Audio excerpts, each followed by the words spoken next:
This call is now being recorded. Olá, queridos. Mais uma vez estamos juntos para estudarmos a palavra de Deus. Você já sabe, eu tenho mencionado isso com frequência, que a escola bíblica dominical, para mim, é a maior ferramenta de Deus para o crescimento da igreja. Porque através da escola bíblica dominical você tem o privilégio de poder crescer no conhecimento de Deus por faixa etária. E isso tem abençoado. E eu louvo a Deus porque na nossa igreja nós temos, então, a escola bíblica por faixa etária. É bem verdade que ainda não voltamos presencialmente com todas as classes, mas isso deve acontecer no início do ano que vem. E o nosso desejo é que você, então, se programe para participar e trazer a sua família para juntos adorarem a Deus. Vivemos esse período de quase 2 anos de separação e distanciamento. Nós fizemos isso, cumprimos, e graças a Deus a maioria foi preservado da Covid, e o nosso desejo é que agora a gente, nessa reta final, continue tomando todos os cuidados, e a nossa igreja está tomando esses cuidados, para que ninguém se contamine. Mas o nosso desejo é que você agora separou esse tempo para crescer através da palavra de Deus. Estamos estudando o livro de Isaías, e na lição de hoje estaremos estudando a visão do estabelecimento do reino do Messias. Isto é algo muito importante, mas também vai vir uma série de alertas que Deus vai trabalhar conosco e vai nos dar realmente esse alerta também para nós, que foi usado no tempo de Isaías, foi repetido em Abacuque, e agora chega também até nós para que nós tenhamos cuidado sobre estes alertas para a nossa vida. E Isaías vai usar a palavra ai, né? Ai de você, né? Então, ele busca essa expressão para que nós tenhamos na nossa mente e no nosso coração. Mas, hoje vamos começar com o nosso textuário, que está em Isaías, no capítulo 33, verso 22. Pois o Senhor é o nosso juiz, o Senhor é o nosso legislador, o Senhor é o nosso rei, e ele que nos salvará. Então, a palavra de Deus vai trabalhar conosco, dizendo todas estas ações que Deus faz a nosso favor e que nós precisamos ter em mente.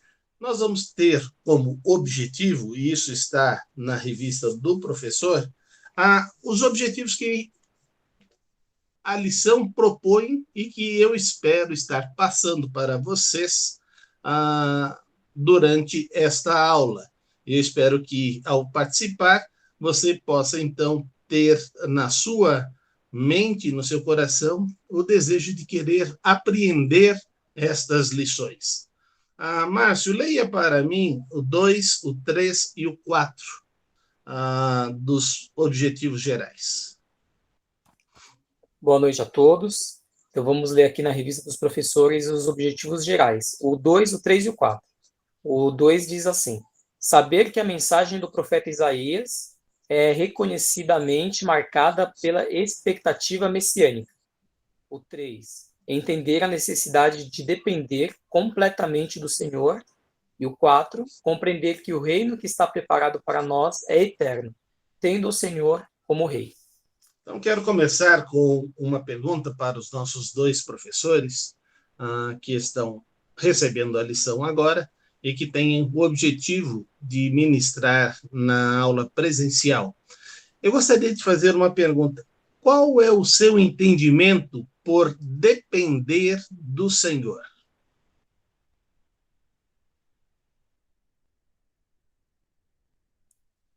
Eu entendo que dependência do Senhor é você saber que Ele te sustenta em todas as coisas.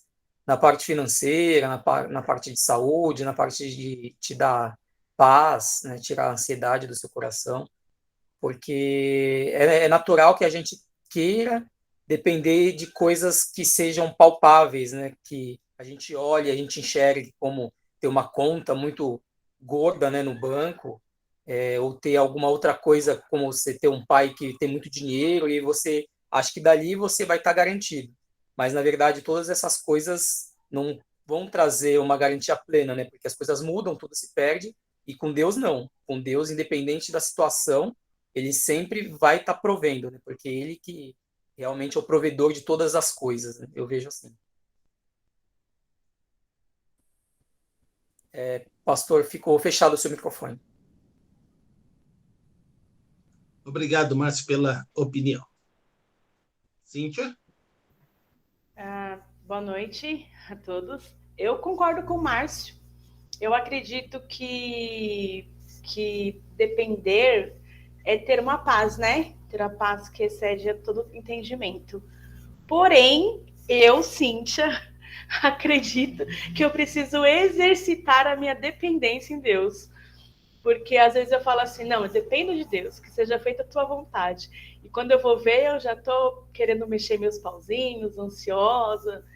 Mas a dependência dele, que eu tenho testemunhos, né, de quando eu já dependi dele e creio e tenho a certeza de que ele fará aquilo que é melhor para mim, é ter uma paz. Muito bem. O que eu gostaria que vocês tivessem em mente é uma compreensão um pouquinho mais ampliada do que vocês falaram. Depender significa que não funciona sem estar ligado a ele. É como a palavra de Deus coloca: se o ramo não estiver ligado à videira, não produz nada. Ele seca e morre. Ter essa compreensão desta dependência não é algo tão simples. É como eu não dou um passo sem perguntar. Eu não faço sem perguntar.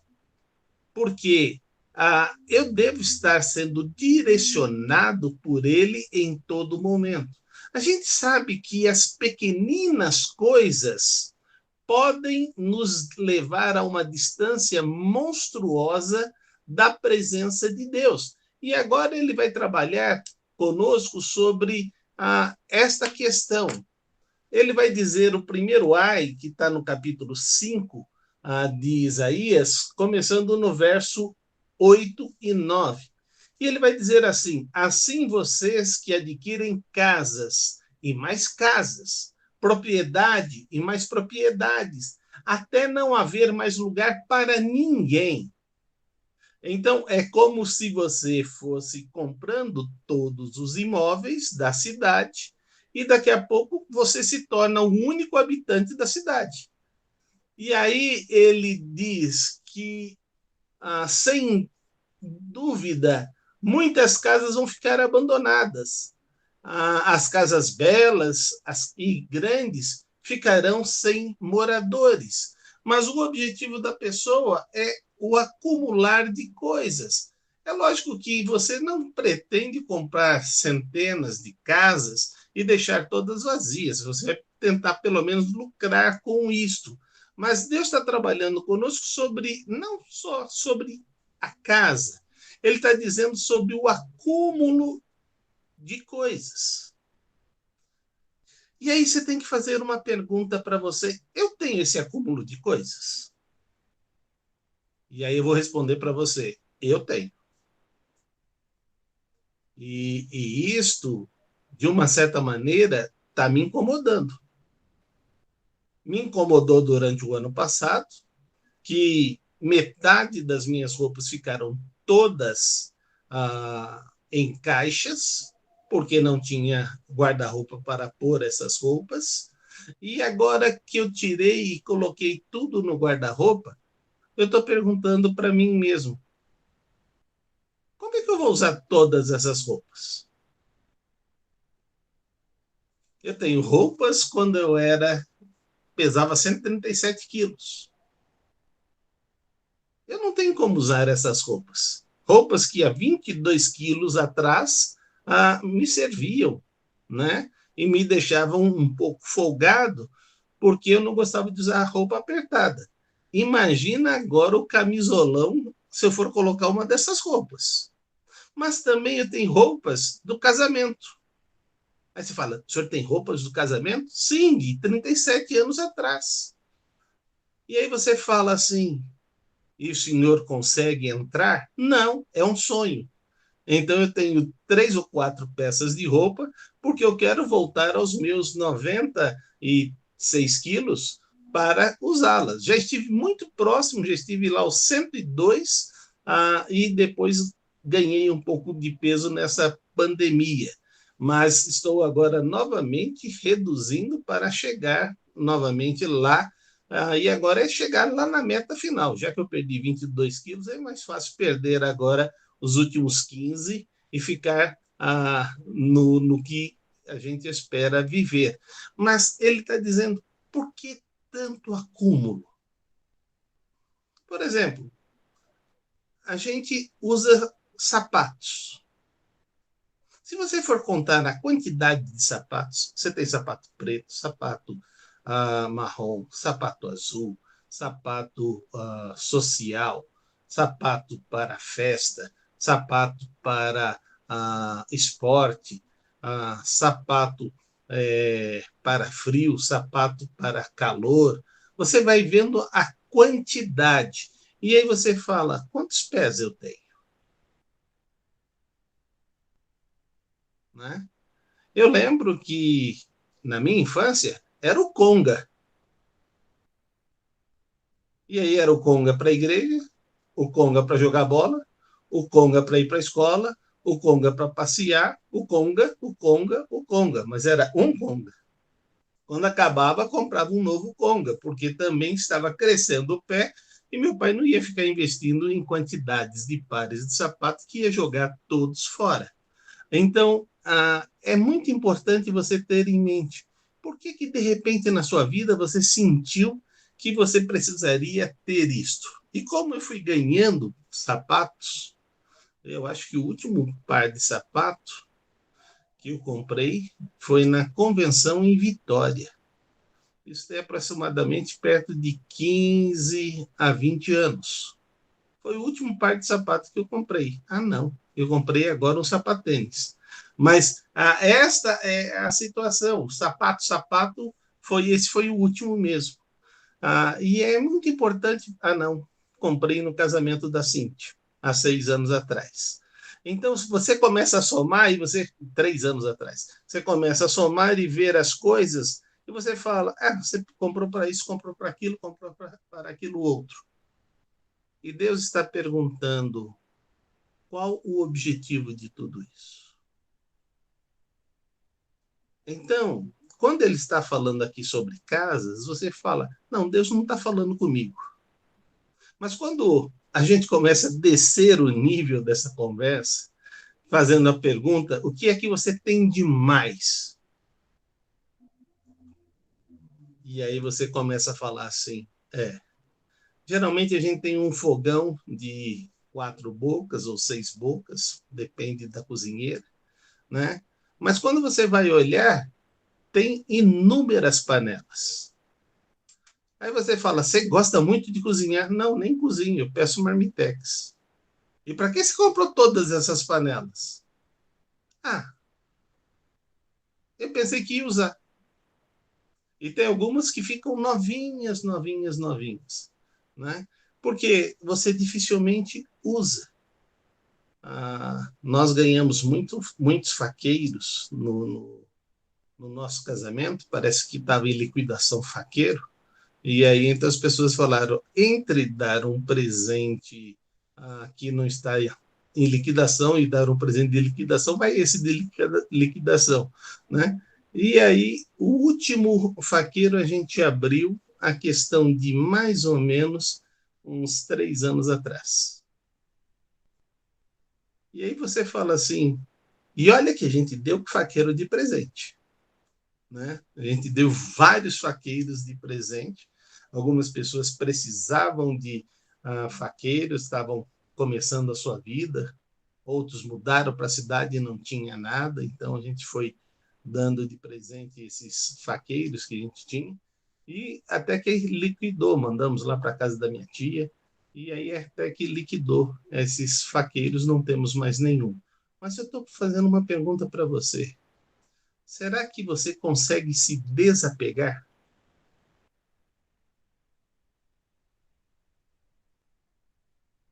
E será que você consegue, nesse desapegar, perguntar para Deus qual o objetivo dessa roupa que eu vou dispor? Porque se você perguntar para Deus, Deus vai te mostrar. Conheci uma pessoa que disse para mim, pastor, sabe o que eu faço? Eu não sou apegado a nada. Eu uso a roupa 3, 4 vezes, depois mostro isso na internet, e aí as pessoas aparecem para comprar, eu vendo. E aí eu até ganho algum dinheiro em cima, porque eu usei e as pessoas que me seguem acham que é interessante ter a roupa que eu tinha, né?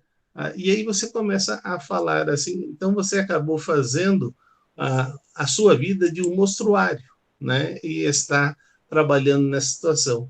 Aí Deus vai começar a continuar falando sobre este ai, que está agora no versículo 11 e 12.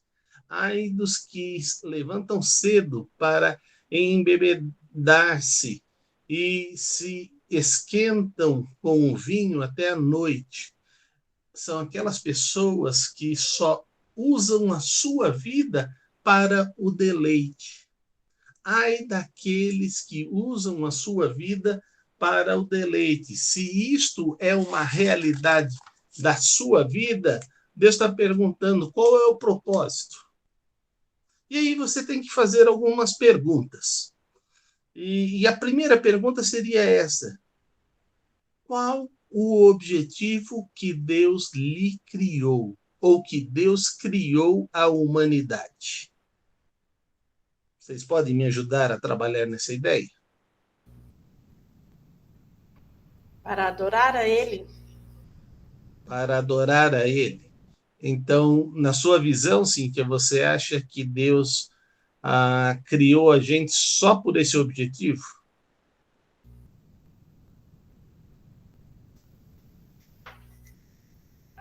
Na verdade, agora pensando só desse objetivo, não. É que sempre quando eu penso do meu propósito, do que eu estou aqui para fazer, eu penso que meu propósito é servir, né? Servir a Deus, servir aos outros. Esse servir vem como um adorar a Ele. Eu adoro a Ele dessa forma. Uhum. Não sei se é somente esse objetivo. Então vamos olhar primeiro sobre o que Deus criou. Deus criou tudo. E Deus disse, e viu Deus que era tudo bom após a criação. E aí ele coloca o homem para ver esta criação. E Deus diz, olha, eu quero que você trabalhe, e o seu primeiro serviço será dar nome a todos os animais. Para isso, você vai observar tudo que eu criei. Uma das coisas que eu gosto muito, mas gosto muito mesmo, é de sentar na areia da praia e ficar olhando para o mar e para o céu. Nesse olhar das ondas do mar, neste olhar do dia que vai se pondo, eu começo a contemplar a grandeza dele e o firmamento dele.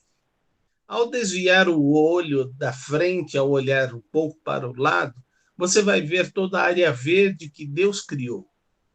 E aí você começa a ver detalhes daquilo que está mais próximo da sua vida. Então, a primeira coisa que Deus quis que você tivesse era o deleite. Por isso que ele coloca você no paraíso. A grande burrice da humanidade foi não querer viver dentro das regras do paraíso. E sabe qual foi a coisa triste? Ao sair do paraíso, teve muito mais regras. A única coisa que Deus falou, não coma dessa árvore que está no meio do jardim. A única coisa que ele falou. Mas depois teve todas as outras ordenanças, todos os outros ensinamentos que regram a nossa vida. Porque nós estamos deixando de ver e viver para sentir a bênção daquilo que Deus tem proposto para nós. Deus gostaria muito que nós chupássemos uva, mas o homem decidiu pisar nessa uva e fazer o vinho. Não satisfeito, decidiu fazer bebidas muito mais fortes e destiladas de várias coisas, né? E aí a gente fica perguntando por que ele faz isto? Para escapar da realidade da vida. Enquanto o que Deus está propondo é que nós usufruíssemos de tudo aquilo que ele tem criado de melhor para nós. E aí ele diz, eles nem, no versículo 11, nem atentam para a obra e as suas mãos, que as suas mãos realizam. Ele perde todo o privilégio, porque ele escolheu viver uma vida fútil, uma vida sem sentido. E Deus diz, ai, se você não tiver o propósito. Então, foi muito bom, assim, de colocar esse propósito espiritual, esse propósito cristão que está na mente de todos os filhos de Deus. Viver para adorar ao Senhor. Mas quando você olha, e você pode até começar a se criticar, dizendo, poxa vida, eu não tiro férias, eu só vivo na igreja. E por que você não tira férias? E por que você não viaja? Ah, pastor, com o preço que estão as coisas, viajar é impossível. Não é verdade.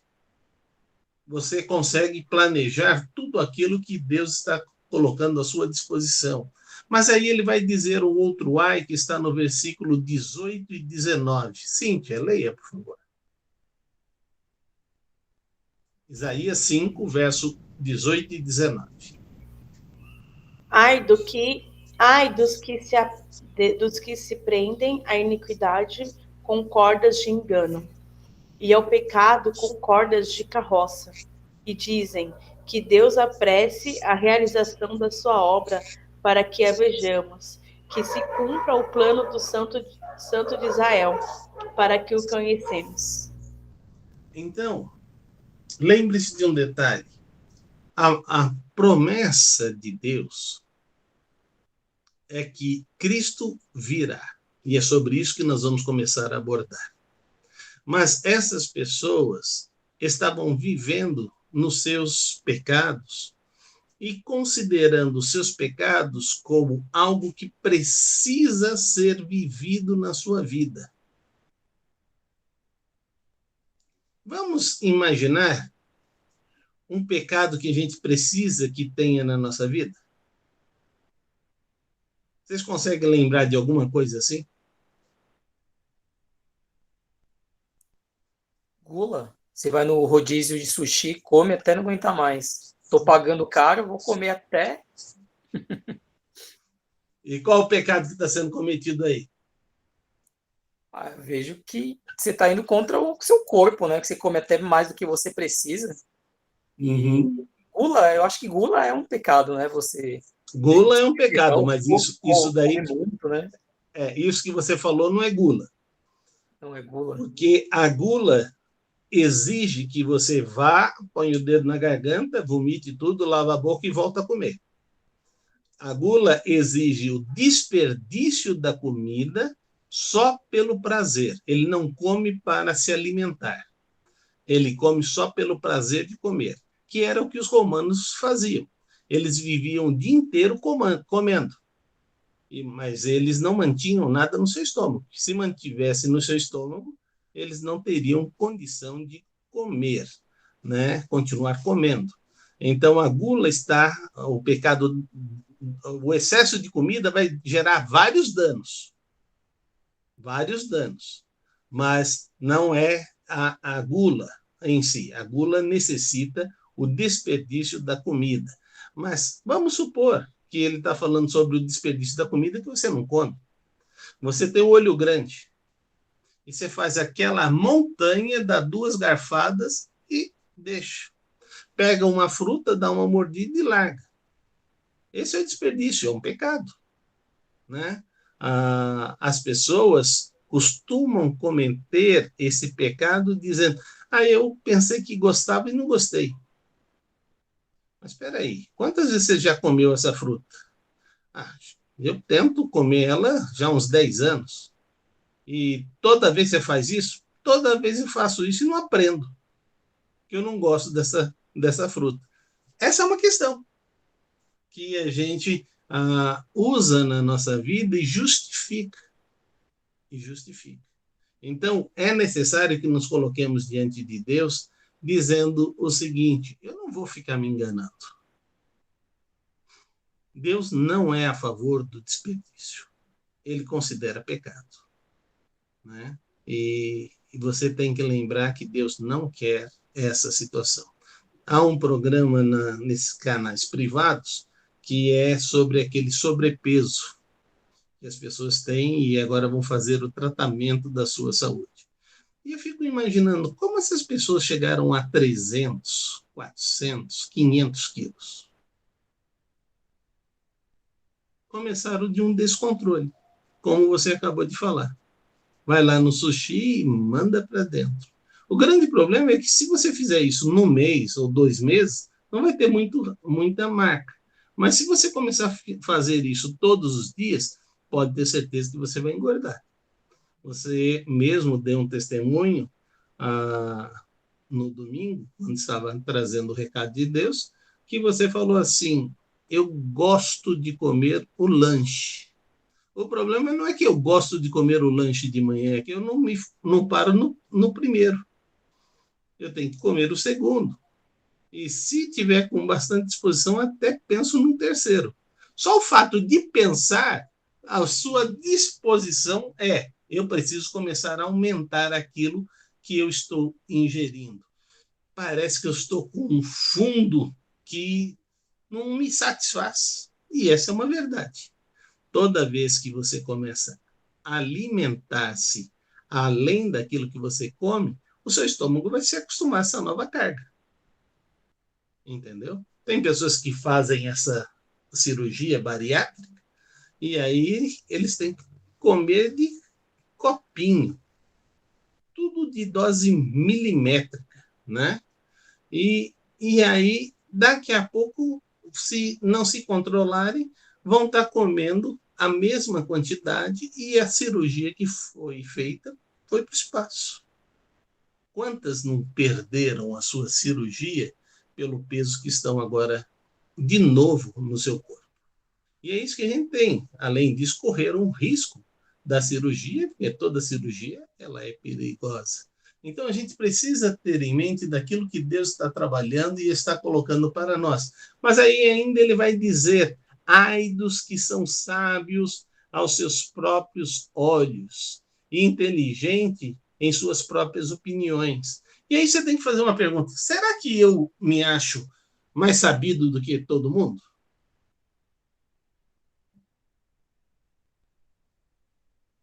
Os dois fizeram não com a cabeça, né? Eu ouso dizer que todos nós corremos esse risco constantemente. A gente chega para o nosso filho e diz: filho, esse caminho que você está seguindo vai dar errado. E por que vai dar errado? Porque eu sei. Esse eu sei não satisfaz o seu filho. E a hora que você não está vendo, ele vai seguir esse caminho. Mas se você estiver disposto a não ficar só na sua expressão de saber, mas for compartilhar esse saber, você vai começar a nutrir outra pessoa. O grande problema é que na concorrência que nós vivemos nos nossos mercados de trabalho, hoje, ainda existe aquela pessoa que diz: se eu ensinar o que está sendo feito, as pessoas vão querer passar a perna em mim. Eu nunca me esqueço de uma situação que aconteceu numa fábrica de tecido. E então o técnico que fazia as tintas e tecia o tecido, ele chegava na fábrica no horário que precisava chegar, mas não no horário de entrada. E aí ele chegava lá, olhava a tinta que foi preparada, aí ele mexia com a vara dele e dizia, deixa eu ver. E aí deixava a tinta escorrer, dizia, está pronta, pode pintar. E aí a empresa pintava e tudo mais, e ele saía e ia embora. Até que um dia o dono falou, eu pago uma fábula só para ele meter essa pauzinho lá dentro e mexer a tinta e ir embora. E aí ele resolveu mandar o homem embora. Passado uns 15, 20 dias, a mercadoria toda que foi começou a ser devolvida. E aí ele não entendeu por que a mistura foi devolvida. E aí chamaram ele de volta. E aí ele então disse, eu quero um contrato agora de 10 anos. E a multa, se quebrarem o contrato, é tanto. Mas por que você está exigindo tudo isso? Porque vocês já me mandaram embora e já tiveram prejuízo. Vocês estão vendo aqui a minha vara? Olha o que tem dentro dela. Um compartimento secreto. Por isso que eu disse que a tinta sempre teria que ser nessa medida, porque eu coloco a minha fórmula dentro da tinta. E a minha fórmula eu não vendo. Então, ele sabia que poderia ser dispensado a qualquer momento. E ele sabia que os seus empregados, os seus patrões eram gananciosos. E ele, então, acabou usando da sua inteligência para ter garantias na sua vida. O que Deus está trabalhando aqui é sobre outra questão.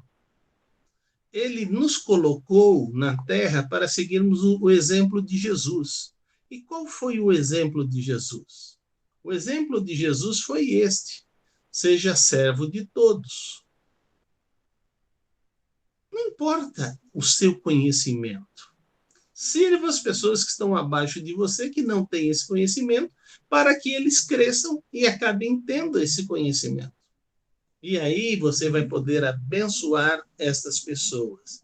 E o último ai, que é o quinto ai que Isaías vai trabalhar, está no capítulo 5, verso 22. Ai dos que são campeões em beber vinho e mestres em misturar bebidas. Essas pessoas estão destruindo os seus neurônios a cada quantidade e porção de bebida que estão bebendo. E Deus está dizendo, se você destruir o templo de Deus, Deus o destruirá.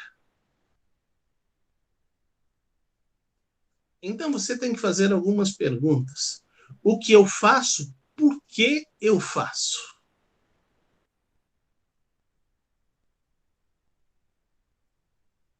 E se nós tivermos isso em mente, nós vamos começar a questionar e vamos ter a resposta de Deus sobre nossa vida. Outro aspecto que esta lição vai trabalhar conosco é sobre a nossa confiança. Em que está a nossa confiança? Em quem? Ou em o quê? Lembre-se que eles viviam constantemente em batalhas. E na linguagem de hoje, vai dizer em Isaías 31, verso 1. Isaías 31, verso 1. Ai dos que vão para o Egito procurando ajuda. Eles confiam num povo que tem muitos cavalos e carros de guerra, num país que tem cavaleiros valentes, mas não confiam no Santo Deus de Israel e não pedem ajuda ao Senhor. A Cíntia acabou de compartilhar conosco, dizendo, de vez em quando eu me vejo dando ajudazinha para Deus. Eu pedi a ajuda dele, mas daqui a pouco eu vejo dando uma mãozinha. A pergunta é: isto é confiar em Deus? Se eu estou buscando metodologias que vão me dar uma falsa segurança, é lógico que eu não tenho confiança em Deus. E é isso que Deus está trabalhando conosco. Dependência é você realmente entregar, confiar e descansar. É interessante que essa é uma situação que você toma o tempo todo. Eu não tenho formação em direito, então eu chamo, contrato um advogado, passo uma procuração para ele e ele vai agir em meu nome defendendo. Isso pode dar certo e pode não dar certo, mas muitas vezes eu fico dias, semanas sem saber do que está sendo feito, porque eu sei que ele está fazendo. E isto não é uma confiança em Deus. Mas também não é uma confiança antes de entrar naquilo que eu entrei. E você sabe quando você perguntou, e você sabe quando você ouviu de Deus, vai e faz. A maioria das coisas que eu faço com a segurança de Deus me dar a resposta. Mas algumas vezes as coisas que eu faço, eu não busco essa segurança. São coisas menores. E se são coisas menores, eu simplesmente não vou perguntar a Deus. Mas nas grandes coisas, sem dúvida, eu tenho perguntado. Eu me recordo, hoje nós voltamos a morar nesse apartamento, e eu me recordo do dia que eu vim a primeira vez. Já estava construído e esse apartamento aqui já estava acabado. E aí, então, eu entrei aqui, olhei pela janela e disse, seria muito bom se fosse este que nós comprássemos. E aí ele olhou, o vendedor disse, o senhor gostou muito, né? Mas pena que esse aqui já está entregue para uma pessoa, a menos que ele desista, e se ele desistir, eu posso falar com o senhor. E aí, então, ele chegou depois de uma semana e disse, olha, o comprador desistiu. O senhor tem interesse ainda em comprar? Eu falei, tenho. E aí, então, então venha conversar. E aí, ele foi fazendo todas aquelas sondagens. O senhor tem isso para dar a entrada? Tenho. Tem isso para dar as intermediárias? Tenho. Tem isso para dar a chave? Tenho. Então, as prestações depois futuras, está tranquilo para o senhor estar pagando. Sim. Eu só preciso que o senhor escreva aqui nesse papel, nessa folha mesmo, que o senhor ganha R$8.000. Eu disse, mas naquela ocasião, eu não ganho R$8.000. Não tem problema. É um papel, não é nem timbrado. O senhor vai escrever a caneta com a sua mão, entendeu? Eu falei, se eu tenho que escrever esse papel, então eu não vou ficar com o apartamento. Eu não acredito que o senhor não vá ficar com o apartamento, porque tem que fazer essa declaração. Você acabou de dizer que não tinha importância e agora já virou uma declaração. Então, muito obrigado, mas estou indo embora. Tá, eu vou conversar com o dono e vejo o que acontece. E aí ele conversa com o dono, e aí o dono faz as perguntas para ele, e depois diz para ele, para essa pessoa, pode vender. Pega a declaração do que ele ganha e pode vender para ele. E se ele não ganha o que nós precisamos de renda, para ele pode vender. E aí, então, ele falou comigo e eu disse, ok, então podemos fechar o contrato. E aí, marcaram o dia para mim ir na imobiliária. Aí, quando eu cheguei lá na imobiliária, eles falaram assim, olha, o dono quer assinar o contrato com o senhor. E aí eu disse, mas por que o dono quer assinar? Ele assina os contratos? Não, não. Ele quer assinar o seu. Tá bom. Ele vai demorar? Não, não, ele já está chegando. Ele veio de Santos, mas já está pertinho aqui do escritório. Aí esperei mais uns 15 minutos e chegou o dono.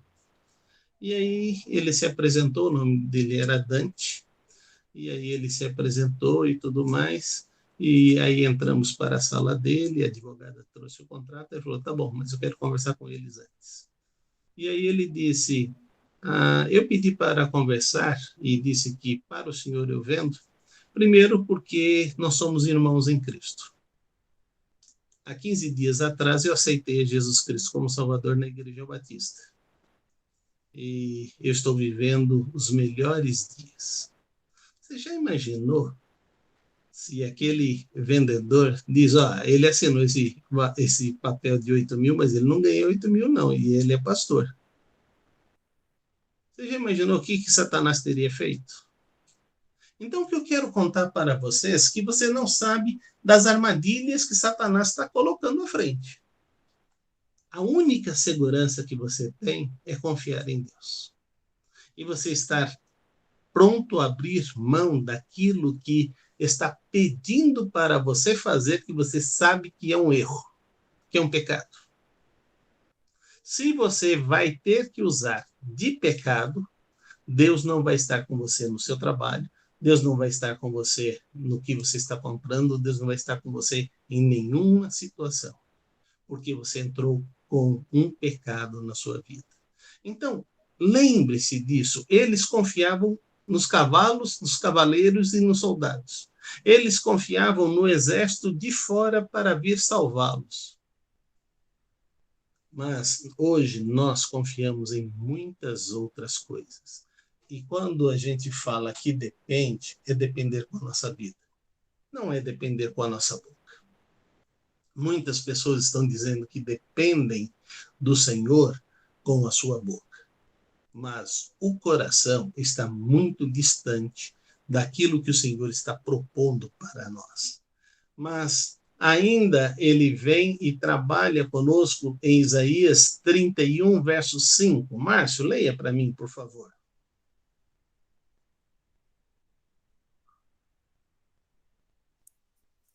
Isaías 31, 5. Isso. Como uma ave fica voando por cima do seu ninho para protegê-lo, assim eu, o Senhor Todo-Poderoso, protegerei Jerusalém. Eu salvarei a cidade e livrarei o meu povo. Então, Deus está trabalhando conosco e está dizendo, tenha na sua mente que a proteção é minha.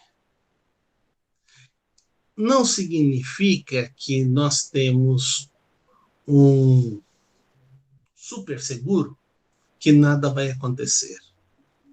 Mas o que ele está dizendo é que ele vai estar conosco em toda situação e em todo momento iremos perceber o seu livramento e a sua libertação. O seu livramento é quando não acontece e a sua libertação é depois que acontece. Então Deus vai estar antes, no meio e depois agindo nas nossas vidas. O que ele espera é que a gente saiba que tudo que está em nós, e eu gostaria que você entendesse muito isto, tudo que está nas suas mãos, Deus vai usar. Você só precisa estar atento como Deus vai usar. Veja, Êxodo vai trabalhar conosco no capítulo 4, verso 2. O Senhor pergunta a Moisés, o que é isso que tem nas suas mãos? E Moisés responde, um bastão. Não, Moisés. Esse é um instrumento que eu vou usar agora para você ver como é o meu poder. E aí ele joga o bastão, vira uma cobra, ele pega pela cauda, volta a virar um bastão. Quando ele vai usar isso no Egito, ele joga lá e os encantadores também têm esse truque. Um é o poder de Deus e o outro é o truque. E quando os encantadores jogam lá e as suas varas também viram cobras, a cobra que é de Moisés, devora as duas, e Moisés vira e está lá o bastão de novo na sua mão. Essa é a grande diferença. Mas aqueles encantadores simplesmente não podiam fazer absolutamente nada mais, porque as suas cobras foram mortas. O que eu quero dizer para você é que na mão de Deus está todo o poder, mas na sua mão está aquilo que Deus quer usar. E a pergunta é, se eu vou depender de Deus, o quanto eu vou me colocar nas mãos de Deus para que Ele possa usar a minha vida. Lembre-se, Deus tem pedido que nada fique à frente dele. Mas buscai primeiro o reino de Deus e a sua justiça, e todas as demais coisas eu irei acrescentar. Isso está no livro de Mateus, no capítulo 6. Se você buscar a Deus em primeiro lugar, as demais coisas é Ele que vai cuidar. Eu tenho aprendido a fazer um bom negócio com Deus. Eu cuido do teu reino e o Senhor cuida das coisas que o Senhor me confiou. É o melhor negócio que eu já fiz com Deus. Entendeu? E Deus assim tem agido na minha vida e Deus vai agir também na sua vida, porque Ele não faz nada de diferente para mim que não faria para você.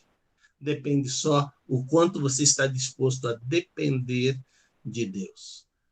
Eu fiquei muito impressionado que Deus fez com que eu tivesse todo um sustento da minha vida, de 16 mil vindo para 2 mil de salário. Eu tinha 2 para contar e o resto Deus iria prover. E aí, de repente, veio a aposentadoria.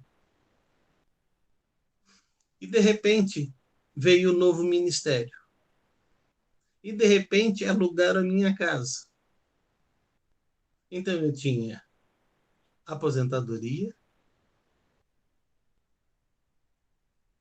eu tinha o aluguel da casa e tinha um novo salário. E aí, em 3 meses, eu entrei no especial R$ 2.000. Mas quando eu ganhava 2.000, eu não entrei no especial. E agora que eu ganhava várias vezes 2.000, eu tinha entrado no especial 2.000. E aí disse, Senhor, não estou indo bem não, nesses 3 meses eu já meti o pé na jaca, estou lá no especial, vamos voltar àquela metodologia? Em 5 meses eu tinha acertado novamente e saído do especial. O que eu quero dizer para você é que se você tem um trato com Deus, viva dentro desse trato. Nunca passe a confiar em alguma coisa que não seja Deus. E se você tiver isso na sua mente, se tiver isso no seu coração, a bênção de Deus vai estar sobre você. Mas agora entra a parte melhor da nossa lição. Quando vai anunciar sobre a situação daquilo que Deus vai fazer no nosso meio. E Ele quer trabalhar conosco de uma maneira muito especial. No texto da promessa de Deus,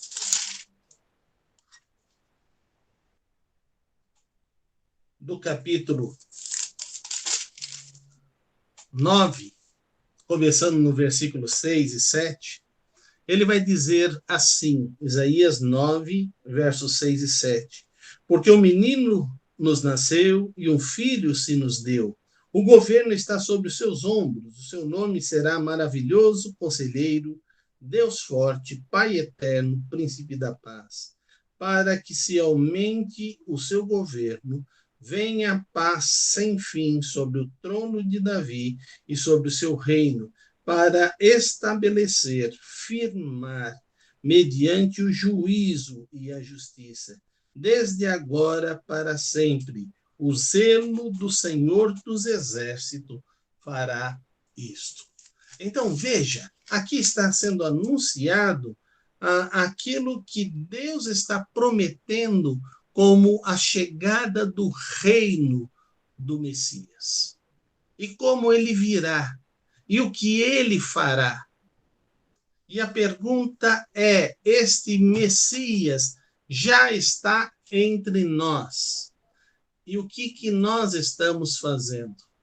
Lucas, no capítulo 17, verso 21, nem se dirá aqui ele ou lá está, porque o reino de Deus está entre vocês.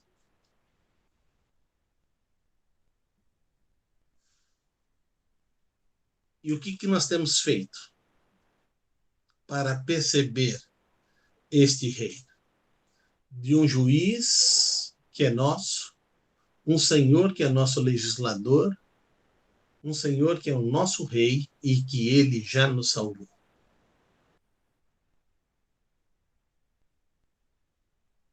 Sinceramente, quando eu recebi 2 multas, meu carro não tem, ele tem isenção do rodízio. Mas surgiu uma nova lei aqui em São Paulo, que eu não estava sabendo, que você tem que renovar. E, pelo jeito, findou isso mês passado, no mês de outubro, esse tempo dos 2 anos do meu carro. E aí, então, já entrei agora para regularizar esta situação. Mas, sabe, eu não coloquei nas mãos de Deus. Senhor, está vindo isso daqui que eu não sabia que era. Como que eu posso cuidar disso? De que maneira eu tenho que agir? E aí eu fico me fazendo perguntas, depois que eu tomei todas as ações, eu fico me fazendo pergunta, então você depende de Deus? Porque eu já tinha feito o estudo da lição antes. Você está vendo como você realmente diz uma coisa, mas age de uma forma diferente? Eu estou dando este exemplo para que vocês realmente parem de buscar certezas onde não há certezas e comecem a descansar nas mãos do Senhor. E aí, em Isaías 35, verso 3, vai dizer: fortaleçam as mãos cansadas, firmem os joelhos vacilantes, digam aos desanimados de coração, sejam fortes, não temam, seu Deus virá com vingança, com a divina retribuição, virá para salvá-los. Então, ele está colocando diante de nós que Deus, o nosso Messias, o nosso Salvador, o nosso Senhor, que já veio para nós, mas ali no texto, quando está sendo escrito que virá, ele espera que nos coloquemos diante de Deus, dizendo: Senhor, eu quero viver na tua presença, porque sei que o Senhor é meu Pai, é meu Deus, é o meu Senhor, é o meu Salvador. Então, se nós tivermos isso na nossa mente, vamos então ouvir da parte de Deus esta linda frase: venham benditos de meu Pai e recebam como herança o reino que lhes foi preparado desde a criação do mundo. Queridos, Jesus diz: eu vou preparar lugar.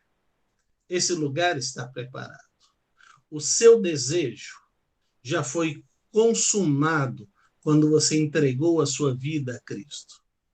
E agora o que ele só está pedindo é que você dependa dele, se coloque diante dele para que você possa experimentar a bênção de viver aqui na terra uma vida abundante.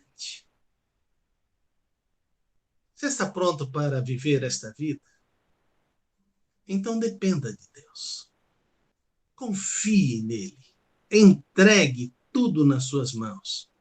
E Deus fará com que você realmente possa viver para glorificar o seu santo nome. Vamos orar? Ó Pai, obrigado, porque